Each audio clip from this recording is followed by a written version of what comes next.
Hello and welcome to Studio 525, the official podcast from Pleasure Beach Resort. My name's Andy and I'm your host for this front row access to never before heard updates, exclusive interviews, and if we're very lucky, some behind the scenes trade secrets as well. They're the ones I'm looking forward to, certainly. Now then, who better to start this series than the big boss of Pleasure Beach Resort? It's Amanda Thompson OBE. Welcome, hello. Hi Andy, great to see you. Great to see you as well. So much to talk about, and we'll keep going until we've said everything we need to say, I think. Okay. Well, you certainly, you've got plenty to tell us, I'm sure. Let's start by telling me all about Pleasure Beach Resort. What is it special about it being a family business? Well, I think what's exciting about it being a family business is every time you go down a corner or go into a storeroom or go anywhere really here, there's something that reminds you of your great-grandfather, your grandfather, your father or your grandmother, and also there's all the memories and the stories that I have buried deep down inside me, and there's lots of them. I have some great memories of my grandmother sitting down telling me stories over lunchtime, but I think what's really special about a family business is the fact that you can make the decisions there and then, and you make the decisions that you believe are right for the business that you're running. And that's what's exciting. You don't have to wait for ages for that decision to happen. You can make it that day and you can see it happen reasonably quickly. That must be quite a pressurised environment to be in. It's hugely pressurised. You also make mistakes, but the great thing is you can learn by them and you can correct them very, very quickly. And I think that's what's really exciting about being in a family business. You can really do things, really think about it, discover it, and go for it. That's good. So I think that's the way I look at it all. You mentioned about the family being everywhere you look on the park. I mean, how emotional is that when you uncover a memory from your childhood, you open another door and there's a room you remember going into when you were a little girl? I think it's really nice because it means that they're still with you and everybody feels close to you. But it's also very difficult if you want to change anything, because every time you want to change anything, not only do I have to deal with my memories of what they created, but I also have to deal with all the pressure of all the fans and the people that love Pleasure Beach. And that's really difficult because my grandmother would always say, change things as much as possible. It's really important to keep making that change. It's really essential to bring people back. And that is highlighted as well when you look at the old YouTube videos of the park 40 years ago. It bears absolutely no resemblance to the way it looks now. And yet people at the time would have said, oh, that's my Pleasure Beach, that's my era, I don't want any change. And yet you've changed this park over the last 20 years in a completely different direction, haven't you? Well, I hope that I have changed it for the good, and I hope I've changed it for the right reasons. And I think what I really wanted to do was, my grandfather was very interested in architecture, and I really loved design and architecture. And so that I wanted to really look at things in a different way to how my father looked at things. He built the biggest, the tallest, the fastest, and he was lucky because he was in an era where he could do that. I'm not saying it was more affordable then, but they were different times. And I think now we have to look at things in a very different way. So I try to look at the style of things and how things can grow and change for the better. And of course I want to build tallest, fastest, biggest, best, but it's how do I afford to do that? How do I get there? And what's the best way for me to get there for our guests? And I've got to constantly think that I'm just the custodian of our business, and it's a family business. And do you feel then, I mean, you mentioned it's great being part of a private limited company where you make the decisions, things can happen by tea time. At the end of the day, I make decisions based on what I feel is the best thing for our business, and that really is for our fans as well. It's for all the new people that want to come and enjoy Pleasure Beach. Blackpool's here to create a generation, a resort for the future, and to make sure there is a Blackpool for tomorrow. I think it's really important that we have a Blackpool for tomorrow, because when you look at the coastal seaside resorts in the UK, they're not thriving, and we need to make them thrive. We really, really need to make them thrive, and we do that by everyone working together, no one being negative, everyone being positive, and remembering that there's a little bit of Blackpool in everyone. Because most people have been here. I've said that a lot of times. You have said that a lot of times. Yeah. I do like that phrase. I mean, you are such a proud ambassador for Blackpool. What would you say to people who have never visited the town, and why should they come here?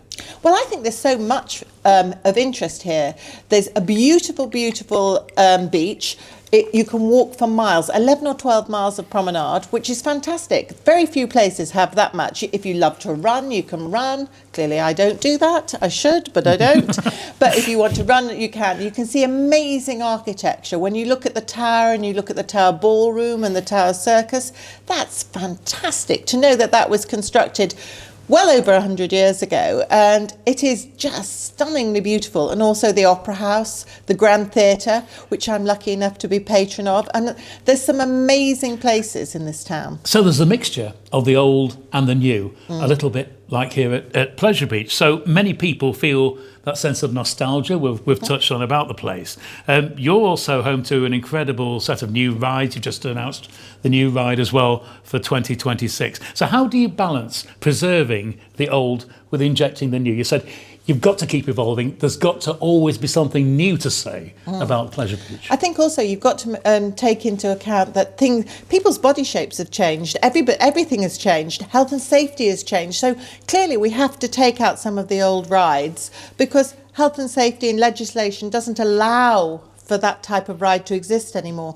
And if you want to alter something that's really old, it's really complicated. And also, do you really want to drive a vintage car every day? No, you don't. It's a heyday holiday type of feel that you have there. But I think also some of our rides, such as the flying machines, they're much easier to maintain because they're very simple. And we are at this moment in time, with the health and safety regulations that we have, allowed to run those still. So I'm very lucky that we can still do that. So I think Sandy Toxvig's grandfather or something built those, something like that. That's a fact. There's some sort of strange connection there. That's a random factoid. There is, because Sahara Maxine designed them and he designed the machine gun as well. So that's extraordinary. And you can, if you're very careful and you come on one of our talks and walk around, you can go underneath and see all the workings of the flying machines. And that's really extraordinarily interesting because that is all the original working still going today. So that's fantastic. Everybody wants something new, faster, exciting. And I think that's what we've got to deliver. We've got to remember what we're here for. We're here to create fun and excitement. And that is what's exciting about coming to an amusement park. You get that adrenaline rush, but we need to do that in a different way, and we need to be planning for the future, and we need to be creating for the future. And we've got so many exciting rides that we want to put here at Pleasure Beach, but we just haven't got the space. I've got 42 acres. That's all I have here. And you're landlocked on all sides, aren't you? There's no I way am. of I've got the extending. sea on one You've side. got the sea on one side. The sea on one side. You haven't persuaded the Houses council to build on the sandgate, then? Oh, there was one time. There was one time that we were going to build out to the sea and go across the road, but you know, I'm not prepared to take that risk because we have to think about how often a ride can operate, and I don't want to sell disappointment. And I know that this year everybody's been very disappointed that we've closed certain rides, but quite frankly, very few people could go on that baby carousel that I closed. That baby carousel was for babies, and I certainly couldn't even put my finger on it. So I don't know why there was so much uproar about that. Well, it's just about change, isn't it? People just don't... They don't like change. Change is exciting. That's what it is. Certainly exciting here at Pleasure Beach. Wait till next year comes. Can't wait to see the new ride. What's your favourite ride? My favourite ride? Yeah, go on. Well, that depends. And has it changed over the years? Well, it depends on my mood, really. Because some days I love Icon, some days I love the big one. But the ride that wins out most of all is Alice in Wonderland. Oh, of course. I love that ride. I just love going, I don't know what it is. I think it's very, for me, it sparks my imagination.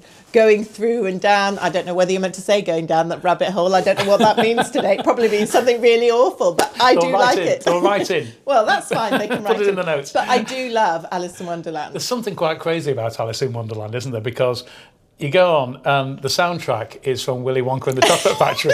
And it's, why? Because it's fun, and only you know that, but now you've told everyone. Yes. But I think, truthfully, there's a lot that's great about Alice in Wonderland, and there's a lot. I mean, I remember I was working in London, and I was doing some window displays for Harrods at the time, and Harvey Nichols had some amazing window displays that they wanted to get rid of. And so I went along and I said, I'll take those off your hands, because they were only going to throw them away. And so I managed to get a truck down there and pick up all these big window displays, and they were huge. And they were in Alice in Wonderland for years and years and years. And that was recycling, you see? Yeah. Upcycling. But you see, I'm always thinking of sustainability. But it was a really good thing. And that was just part of my life at that time. So you're gathering ideas wherever you go then? Always. For rides. Yes. But not only for rides, also for shows. And what's really exciting is I have ride manufacturers coming here all the time, visiting the park, because we are one of the most unique parks where everything is so intertwined, and we're the most ride-intensive park in the world. Because of that, people come here who manufacture rides and who create rides to see how we've developed the park, because they know that when they want to do something for somebody else, they can create that added excitement by looking how we've developed things here. So they put rides together that they can sell all over the world for people to create that really exciting, enticing, entwining atmosphere that we have here. And likewise, of course, you travel the world, you visit these parks, you see what rides are on offer there. What's your favourite ride worldwide? Oh, gosh. Well, I'd say that, truthfully, I love the Cars ride at Disney. But is it my favourite ride? Arthur at Europa Park, probably. Okay. I love that ride. But then there are so many rides. No, there's a roller coaster. Is it called Hagrid's Adventure? I don't know what it's called. It's at Universal Studio, and you sit in a sidecar and there's a motorbike. That's an amazing coaster. There's so many amazing coasters in the world. And then you've got rides at Liseberg that are so fabulous. And I remember going on Helix with Andreas Andersen, and he said he's never heard such awful language in his life as when he rode that ride with me. So he now likes to travel the world with me, going on the fastest, the tallest, any type of roller coaster that he can, and he tapes me. To hear the screams. Yeah. No, the bad language, I think, because I get so frightened. You mentioned Universal there. Yeah. It's certainly the subject of the week at the moment, isn't it? And it's coming to the UK in 2031. How do you feel? I am thrilled. I'm so excited about this. I've known about it for a while, and I was actually talking to Angela Rayner. She asked me what my view was about it about 18 months ago. And I said, well, I think it has to be one of the best things that could ever happen to the country. Certainly, it's the best thing in my lifetime to have happened in our industry in the UK. And I think that we all can be incredibly proud that Universal Studios have chosen the UK to build their attraction. I think it's fantastic news for all of us. Will that have a knock-on effect to other parks in the UK, do you think? I hope so. I really hope it will be very beneficial to all of us, because I think it'll have bring a lot of people, inbound tourism.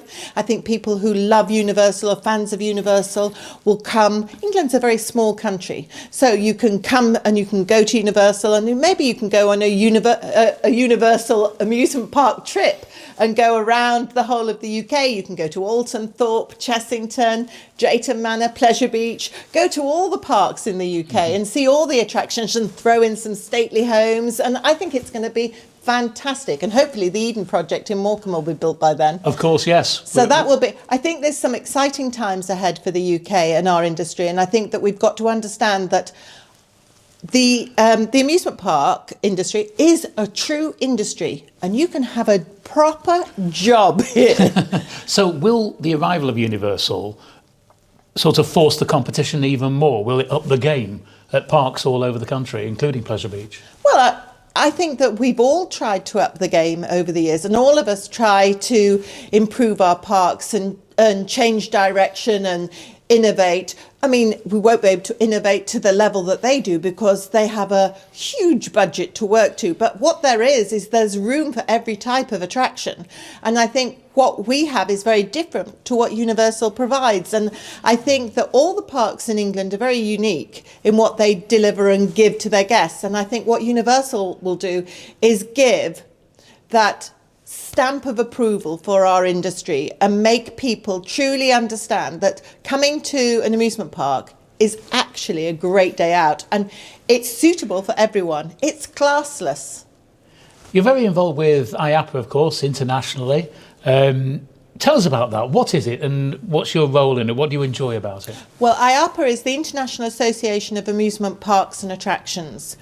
I've been very involved in that probably all my adult life. I think I first went to a trade show when I was 16 or 17 with my father in America. My great-grandfather was probably one of the first people that from overseas that actually talked at IAAPA. He used to travel from the UK by boat to New York and then get the train to Chicago and lecture on our industry in Chicago at their events that they had. And but my grandfather was the first international member.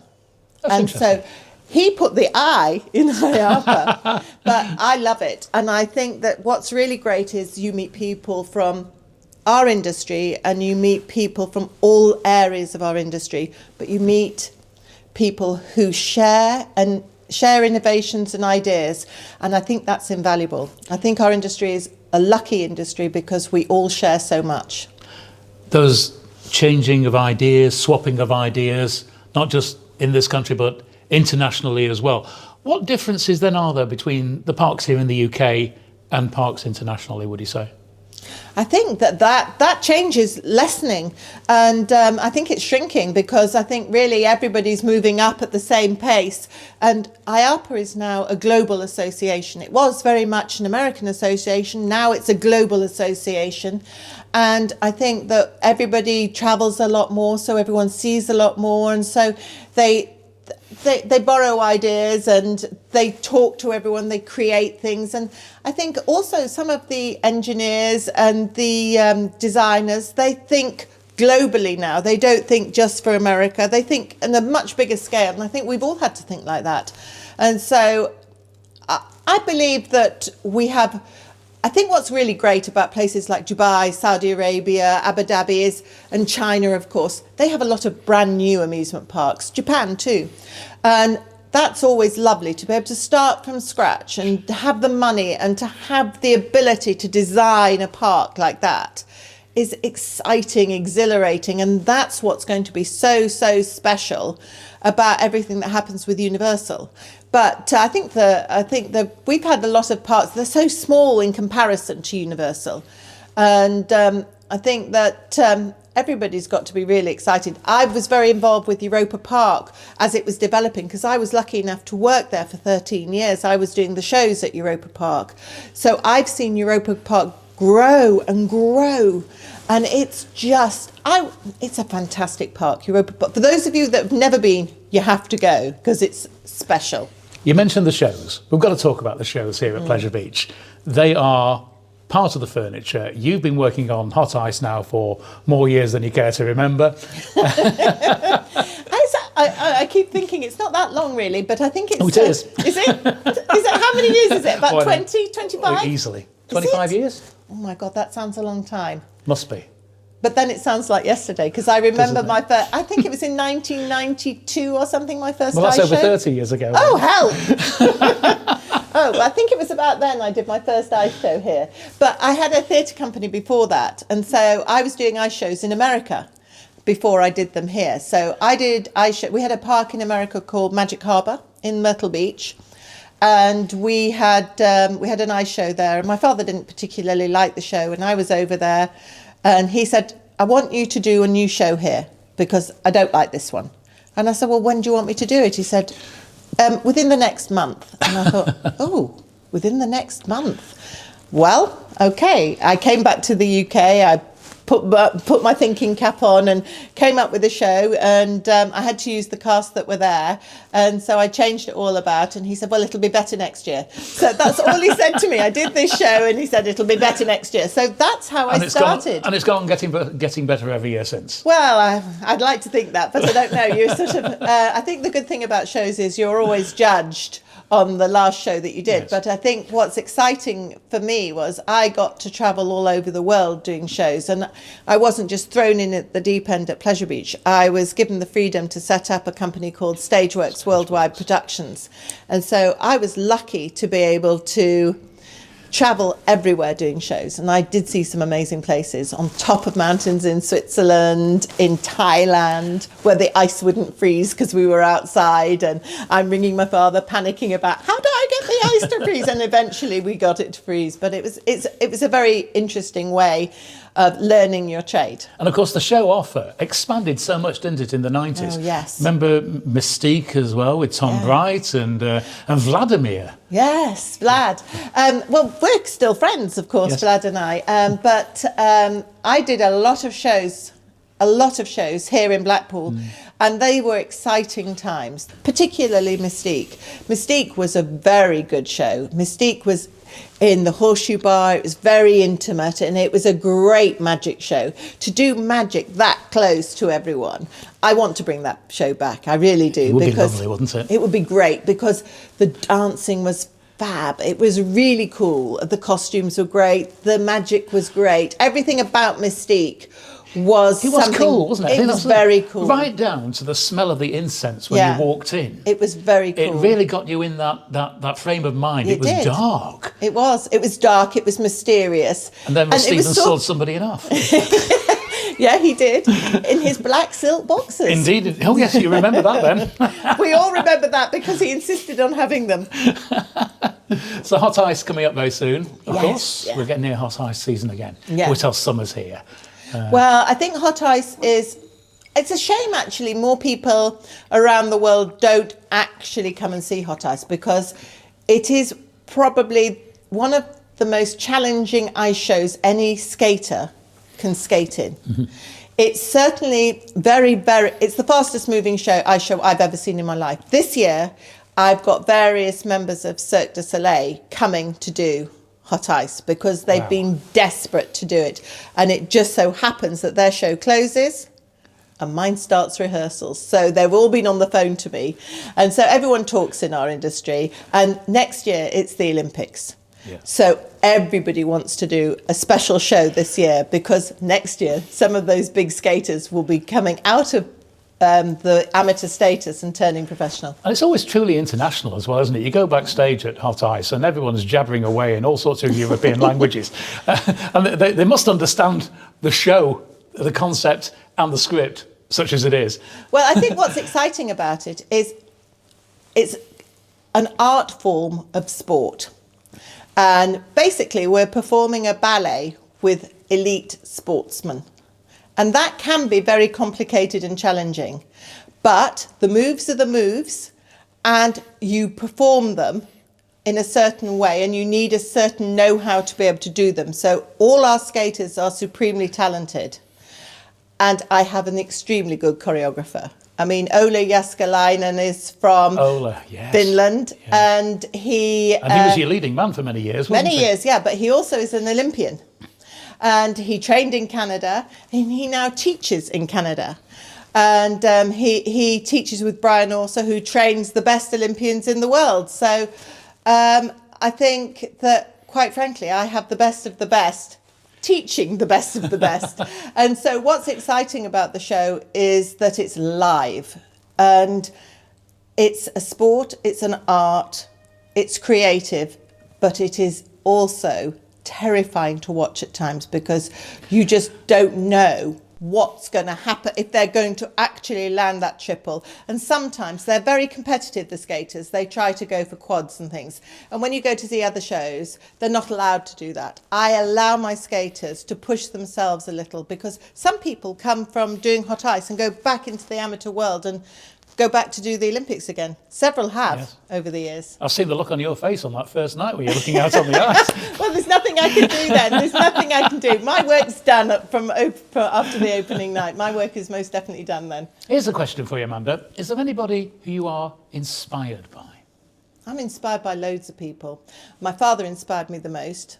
But sadly, he's no longer with us. But I'm inspired by loads of people. I'm inspired by Andreas Andersen, Jacob Ball, Josh Powers. There's so many people who inspire me in the world because John McReynolds from Universal Studios. I am lucky that I have worked with some amazing people. Doug Stagner, who's in Saudi Arabia now. my friends inspire me, I think. I think I'm very lucky that I have amazing friends, and I am inspired by them. Gosh, Steve, my husband, he gives me the chance and the freedom to be who I am, and that's inspirational because he doesn't stifle me at all, which is nice. Married 21 years this year? Oh, apparently so. Apparently so. I'm counting, are you? Well, clearly someone is. That's good news. How do you see the attractions industry changing in the coming years, Mans, and what trends are emerging? You've got to be on top of the latest trend, haven't you, all the time here at Pleasure Beach? I think really reality is what people want. They want something faster and they want something smoother. They want to sort of be scared. They want to have their adrenaline free flowing. But then there's also those people that love virtual reality. I'm not a huge fan of that because I don't really want to put goggles on and see something and feel something that isn't real. I like to feel reality around me. Well, let's touch on AI just briefly before we finish. But there's AI, that's lovely. Yes. I love AI. Well, I mean, that's going to have some kind of an impact, isn't it, on the industry here, on theme parks? I mean, how do you I hope so. Yeah. I hope so. I think AI is very, very exciting. I really don't understand it. But when I see things on Instagram, like, I don't know, dancing pigs, whatever it is, I love it. I think it makes me giggle. And why is it making me giggle so much? I have no idea. Have you seen the latest trend? Have you had a doll made of yourself yet? Well, I think somebody's made several dolls of me, which is not very pleasant. But yeah, they have. But I just think that some of the things, costumes, beautiful costumes are created, and the houses and the design that people come up with, I think that's where it's really exciting. When you see all the designs and the creativity that comes out of AI, that has to be a good thing because it's keeping minds creative. And I think we've lost a bit of that creativity previously, and I think AI is going to bring it all back. And I know people say, oh, it's not good, people just copy everything, but they're not. They're creating something new in a different way, and I think it's really exciting. And I think music's going to be exciting because musicians are working with AI, and so it's going to be fantastic. I think we're going to see a lot of changes. It's going to be, I think we've got to sort of love it, not loathe it. You've certainly got the sort of the passion for the future. I have, because I like change. Yes, that's good. Amanda Thompson, it has been an absolute joy to talk to you on this first ever podcast here at Pleasure Beach, and to give us such an incredible insight as well. And so many changes coming, looking forward to the new ride next year, but we're embarking on the 2025 season now. So much to do, so many new things to come to Pleasure Beach for, and come to Blackpool for, of course, as well. Well, I think the great thing about Pleasure Beach is that we do so many different things. We have so many different ways that you can enjoy Pleasure Beach. You can go in and out during the day. You can have a season pass and meet up with your friends somewhere else and then all come back in together. I think being in a resort makes Pleasure Beach unique. Certainly with attractions in the UK, because not many attractions are in a resort, and I think Pleasure Beach is lucky that it sits within Blackpool. And what we have to do is we have to make sure that Blackpool and Pleasure Beach remain the greatest places to be and make them even better daily. Amanda, thank you so much. Thank you, Andy, for joining us on this very first episode. Now then, if you've enjoyed this one, there's plenty of opportunities to join us again and meet some more people here at Pleasure Beach as well. Plenty more to come, but if there's any subject that you'd like us to cover, then let us know. And we want to see you coming back and joining us again and again. This is going to be a series that's ongoing for quite a while. Amanda's not the first person, well, she's the first person in the hot seat, but she won't be the last. Plenty to come. No, hopefully we'll be doing lots of podcasts. Let us know in the comments, and we'll see you next time. From both of us, bye-bye. Goodbye.